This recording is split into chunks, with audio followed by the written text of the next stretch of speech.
De vuelta, estimados televidentes, a nuestro programa de mediodía a medianoche, que se transmite por Canal del Sur desde el Estudio 3.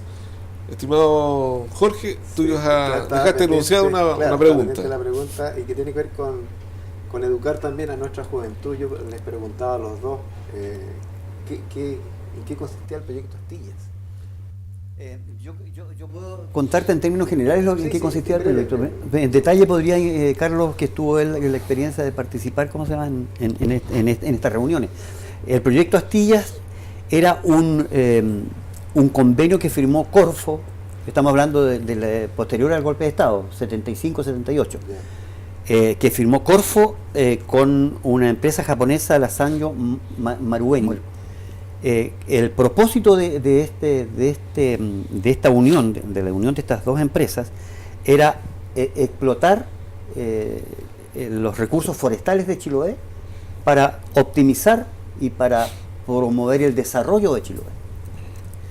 Entonces, cuando el centro del desarrollo es el dinero, resulta muy atractivo explotar los recursos, venderlos, hacerlos astillas y mandarlos para Japón o para donde sea. Pero cuando el centro del desarrollo es el ser humano, aparece el obispo con su preocupación y dice: aquí pasa algo raro. Si se logra explotar al nivel de la explotación que quieren hacer en la Corfo con Sanyo Marubeni, va a ser un desastre para Chiloé y un desastre para los habitantes de Chiloé. Claro. Es así como convoca a esta reunión de científicos y académicos de universidades del país para poder reflexionar y evaluar qué es lo que estaba pasando con ese proyecto. Y allí es donde entra nuestro amigo Carlos Cabello y CODEF, en donde participan activamente en esta iniciativa para detener, con la acción de organizaciones comunitarias, organizaciones educativas, universitarias, académicas y científicas, para detener ese proyecto Astilla. Y a nivel de Santiago también hubo mucha oposición, o sea, este problema se llevó a la gente interesada en la protección del ambiente hasta Santiago. Y en general, bueno, este proyecto prácticamente comprendía la extracción de una gran superficie de bosque nativo para transformarla precisamente en astillas y exportarla para las fábricas de celulosa en el extranjero. Y bueno, en visión de todos los especialistas, prácticamente era una destrucción del bosque nativo de Chiloé en una superficie bastante grande. Entonces ahí surgía el problema que venían ciertas instrucciones de talar el bosque incluso en áreas de ¿cómo se llama?, de inclinación, algo que posteriormente produce erosión, y así una serie de otras actividades muy destructivas para el medio ambiente. Y eso quizás fue en Chiloé la primera vez que se empezó a hablar de problemas del medio ambiente. Yo recuerdo, por ejemplo, en cuanto a la actitud de las autoridades de ese tiempo, un funcionario de CODEF, o sea, del Ministerio de Economía, en Santiago, fuimos con algunas personas a conversar, y él dijo: la solución para el desarrollo de Chiloé es arrastrarla un poco más al norte, al nivel de Valparaíso, y a lo mejor así podríamos alcanzar un desarrollo para esa provincia, porque es una provincia que prácticamente no aporta nada a la economía del país. Esa era más o menos la filosofía, una de las filosofías del proyecto. Yo recuerdo haber estado por los 80 en Puerto Montt, y a mí me impresionó unos cerros de chip, unos cargadores frontales, y bueno, pensé que era otro material, pero cuando me acerco, las mismas personas que trabajan ahí en el puerto: no, eso es madera es reducida a la mínima expresión. Dice: pero ¿cómo? ¿De dónde sale esto? Y bueno, en ese tiempo no había oposición para poderlo hacer, ¿eh? O sea, están las condiciones dadas aquí. El que ustedes hayan levantado una organización que echó abajo este sistema es muy loable, porque no es muy conocido tampoco, y salvaron, yo creo, el tema de los bosques en Chiloé y también en el sur del país, porque si no también hubiesen atacado también la 10ª región, creo yo. Seguro, era Sí. como la experiencia más lejana y como la que, entre comillas, generaría menos preocupación al país. Claro. ¿Quién? Claro. Los chilotes, ¿quién va a reclamar de allá? Chilotes y los Sí. Nada, fíjate que fue, por eso digo, bueno, el elogio y el reconocimiento a Monseñor Juan Luis Isel, Sí, que es dentro de su quehacer pastoral, tenía una visión, digamos, del ser humano, muy, valga la redundancia, muy humana. O sea, no es el cura que se dedica del altar a mirar al cielo, claro, y se olvida de que acá abajo estaban los pecadores. No, es un tipo que estaba centrado su pastoral en el ser humano. Sí. Carlos, no sé, ¿tú ibas a preguntar? No, era llevarte al terreno, al área chica tuya, digamos. ¿Por qué de una actividad cultural tan pujante, tan bullante en los tiempos que tú señalabas, tiempos de la dictadura y advenimiento de la democracia, se realizaba en Chiloé, puntualmente en Ancud? ¿Por qué eso se dejó de hacer? ¿Qué confabuló para que Ancud dejara de ser un centro cultural, teatral, etcétera, musical, bullante? Muy buena pregunta. Sin una fácil respuesta. ¿Sabes qué? Bueno, yo te puedo hablar en lo personal. Ya. La verdad es que dentro de mis actividades hay dos responsabilidades que yo tengo. Una, la apertura de un local que se llama Atrapasueños, era un pub, Sí, y que tenía que ver, fundamentalmente su tema era un tema artístico, es decir, dar cabida a los artistas locales que no tenían dónde, o que había muy poco espacio. Y con el tiempo este espacio se fue, fue convocando así, pero naturalmente, sin ninguna propaganda, ni siquiera dentro de nuestros más locos sueños habríamos imaginado tener a los artistas que tuvimos, y en tan corto tiempo. Es decir, en 3 años tuvimos entre algunos, el Pato Más, Eduardo Gatti, Santiago de Extremo, Choen Quinilo, Nano Stern, Evelyn Cornejo, ¿cuántos otros? Tata Barahona y muchísimos otros. Guido Ruiz. Claro, además. Y artistas locales también. Yeah. Fíjate que en la época se generó fue muy estimulante, porque muchos jóvenes que seguramente tocaban en su casa, qué sé yo, componían o armaban su grupo, empezaron a mostrarse, a emerger, y qué sé yo, era un espacio muy interesante. Pero ese proyecto terminó porque, primero porque nosotros creo que lo empezamos muy tarde. Yeah. Es que además tampoco imaginamos la proyección que iba a tener. Entonces, fueron 3 años de trabajo durísimo, de un trabajo que no conocíamos. Atender un restaurante en nuestra vida, con suerte yo había preparado una taza de café en mi casa. Es decir, atender gente, atender muchísima gente que desde el principio. Yo creo que fueron 3 semanas suficientes para que el local estuviera permanentemente lleno de gente.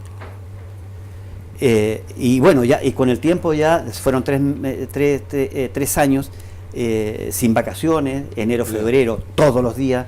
Y a mí me encanta el carrete, pero un día suficiente a la semana, ¿no? Pero aquí tuvimos que trasnochar durante mucho tiempo, y ya la edad y el cuerpo nos empezó a pasar la cuenta. Yeah. Tomamos la decisión, ¿sabe qué más? Está espectacular, pero es preferible que quede aquí, en donde quedó hermoso, y no por cansancio terminamos digamos, poco estimulados y al final derrotados. No, terminémoslo aquí, qué sé yo. Con respecto al tema del teatro, yo como director de teatro me inicié una vez que Mauricio Laparra partió de Ancud, que fue en el año, no me acuerdo exactamente, pero tiene que haber sido 87, 88 por ahí. Y asumí esa responsabilidad porque un poco me la dejó Mauricio de la Parra, con todos los temores, la crítica de un pueblo en donde hay demasiado chaqueteo. ¿Para qué vamos a andar con otro lenguaje?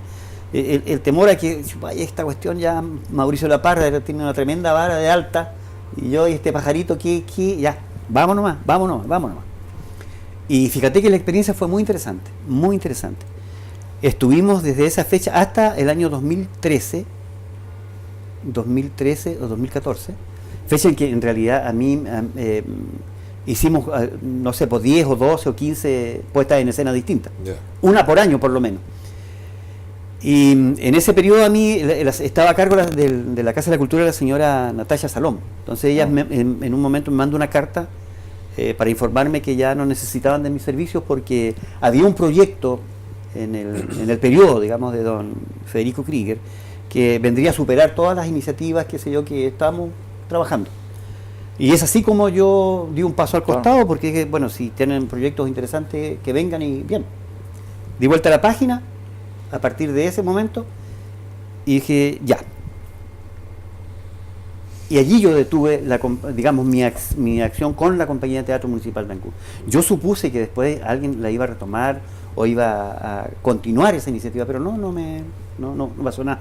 Hasta la fecha no lo sé. Claro, sí. Claro. Y yo creo que es un punto muy interesante, una actividad que permite que nuestra sociedad, nuestra comunidad se mantenga viva en el sentido de que a través de las obras de teatro o cualquier expresión le dé vuelta, piense y no solamente consuma esa cajita cuadrada, pura propaganda.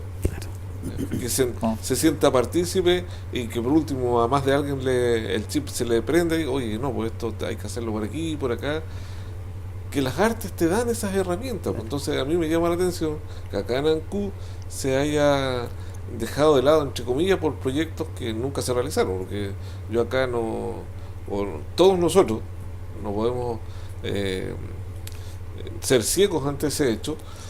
No tenemos una actividad cultural rica acá en Ancud, y teniendo la posibilidad, ¿por qué esperar marzo? ¿Por qué esperar enero? ¿Por qué esperar febrero para realizar ese tipo de actividades? Claro, con la compañía nosotros estuvimos, como te contaba yo, 10 o 12 años, estuvimos trabajando, pero sí, todos los años, y una puesta en escena mínimo, eran 10, 12, 15 presentaciones en distintos lugares en Ancud, era permanente, digamos, siempre estuvimos activos y muy activos, claro. Y como decías tú, con contenidos que invitaban a la reflexión, o sea, claro.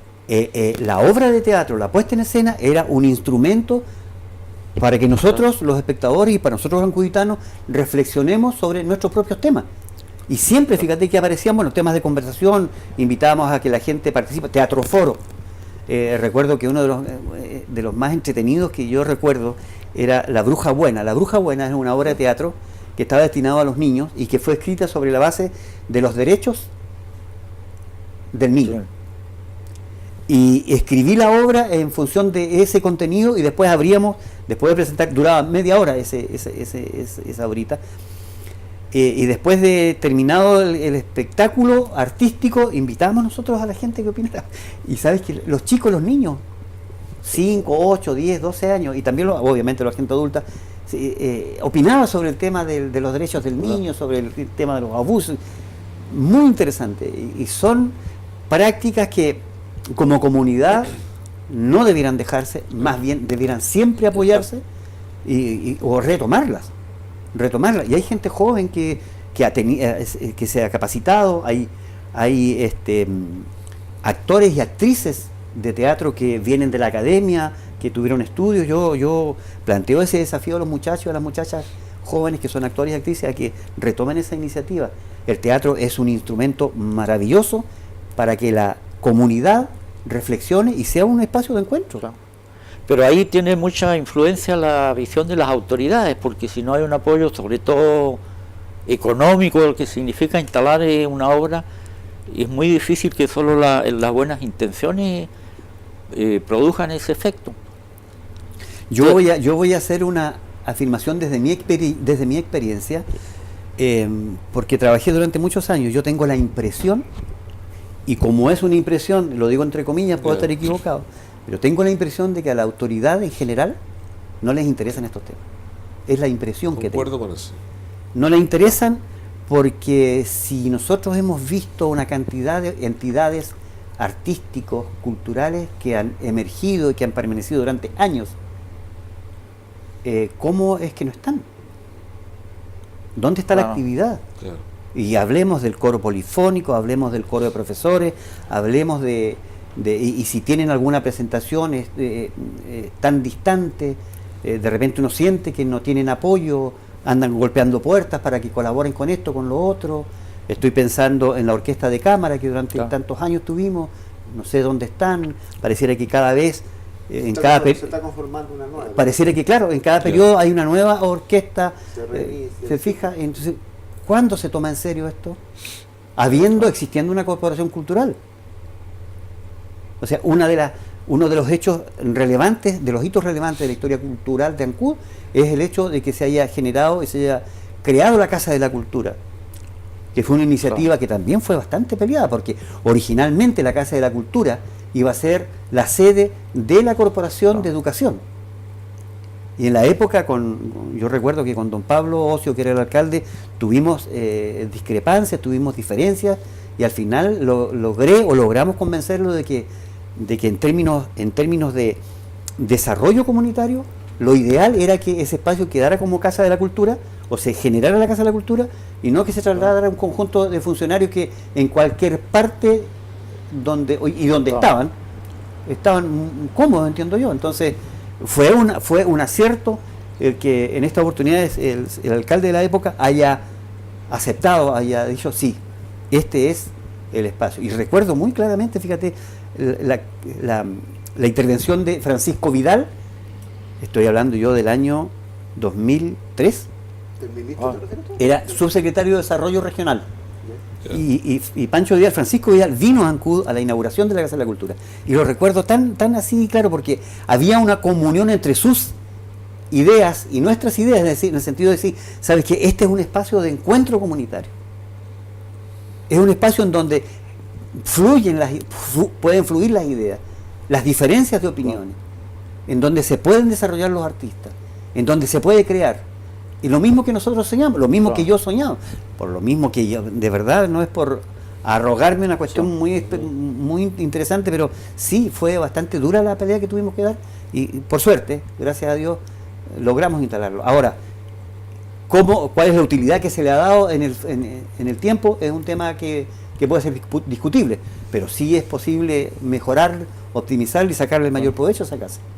Volviendo a lo tuyo, Carlos, y respecto a las artes como uno de los misterios del hombre, ¿por qué se es actor? ¿Por qué se es poeta o pintor? ¿Qué mueve a un artista ser artista? Esa es una pregunta que te quería hacer, porque hay ciertos liderazgos que tú lo has dicho, tú te retiraste después, se detuvo ese proceso que tiene que ver con el teatro. ¿Qué mueve a un artista a ser artista? O sea, a ver, hay algo en la gente que toma la decisión de cultivar algún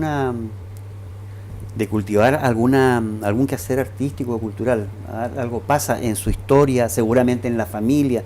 Yo me imagino que los muchachos que cantan o que son músicos, seguramente en su casa la mamá, el papá, los abuelos cantaban, había una guitarra o simplemente cantaba o simplemente escuchaba la radio.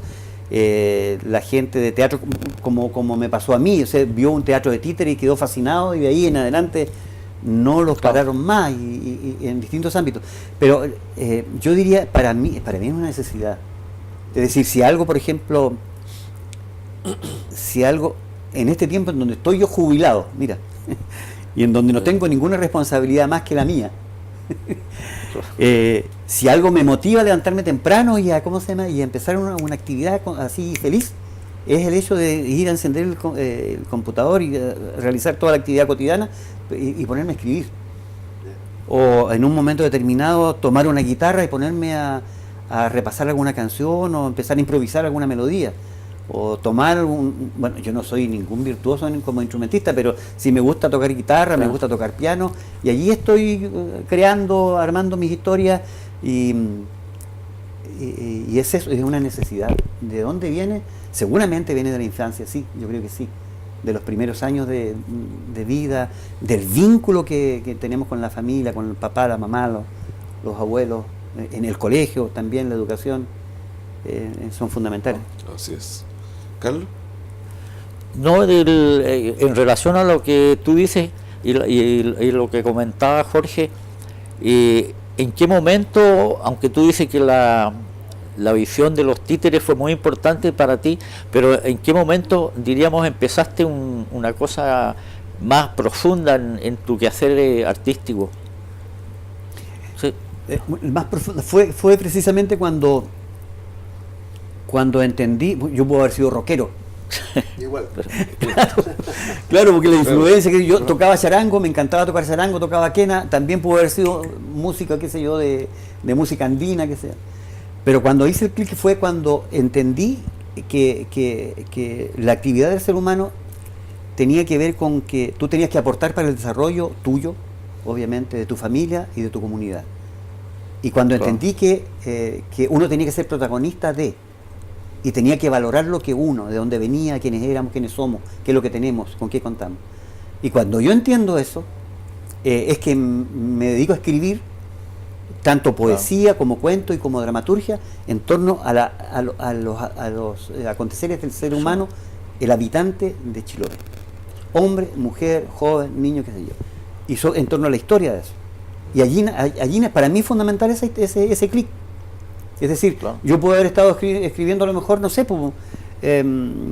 dramaturgia o alguna novela sobre algún caso de tráfico de drogas o no sé qué. Pero este hecho me invitó a valorar lo que es la cultura de Chiloé, a valorar lo que fue mi familia, lo que fue mi comunidad, y a partir de eso descubrir lo que estaba aconteciendo y la problemática que estábamos viviendo, y sacarlo de allí, de ese anonimato, porque de repente hay problemas que los seres humanos que nos pasan inadvertidos.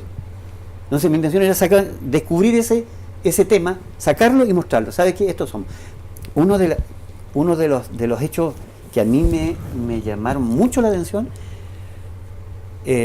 Fue cuando hicimos el estreno de la obra Chiloé, Pan para Hoy. Chiloé, Pan para Hoy, reitero, para los espectadores que se han incorporado recién, relata los acontecimientos de los pescadores y de algún pesquero de Chiloé. Y cuando pusimos en escena esa obra, recuerdo que se me acercó, conversé con un dirigente pescador. ¿Por qué se me escapó? Lo tenía en la punta de mi lengua. Uno de los dirigentes pescadores de aquí en Ancud, que tiene un programa en la radio Valle, su segundo apellido es Valle. Ah, sí, él ha estado aquí, García Valle. García Valle. Ah, ya, correcto. García Valle. García Valle, no sé por qué diablo se me olvidó tu nombre. Ese dirigente, conversamos, me dijo, ¿sabes qué, Carlos? Yo estoy tan impactado, dijo, de haber visto nuestra historia en ese escenario, y de esa historia que yo estoy viendo allí en ese escenario, muchos de nosotros no nos dimos cuenta. Claro. Y fíjate qué fuerte, es lo que yo decía, muchas veces la historia nuestra o los problemas nuestros pasan, los problemas que se viven en un espacio determinado, pasan inadvertidos porque estamos en otra. Exactamente. O por último, porque ¿sabes qué? Pasan inadvertidos porque no me interesan. Así es.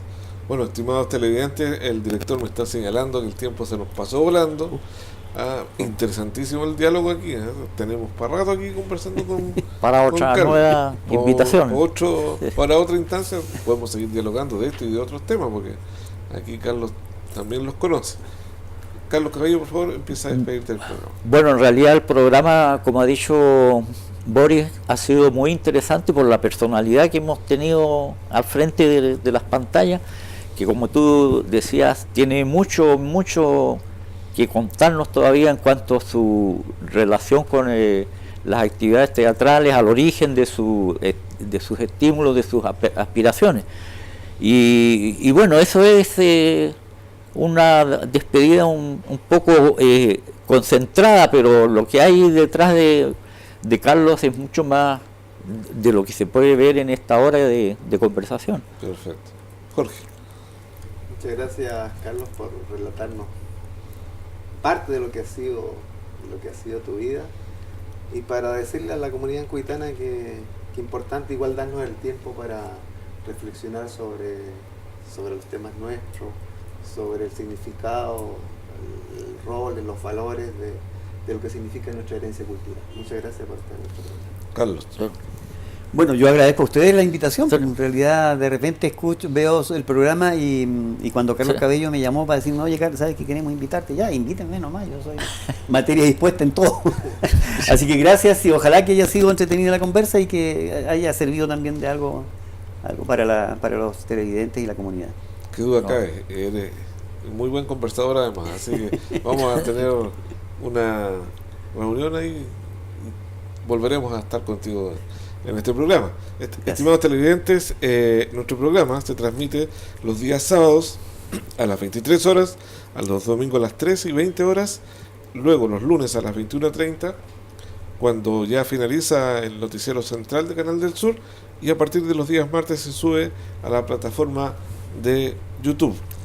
Antes de despedirme quiero enviar un saludo fraternal, también en nombre de mis queridos amigos panelistas y también de Carlos, a nuestro querido amigo Geno Muñoz, al cual le estamos entregando ahí nuestras mejores vibras, que le ponga el pecho a las balas nomás y vamos a salir adelante en conjunto, mancomunadamente, porque el ser humano tiene que sentir las vibras de quienes lo rodean y quienes son sus amigos, así que adelante nomás.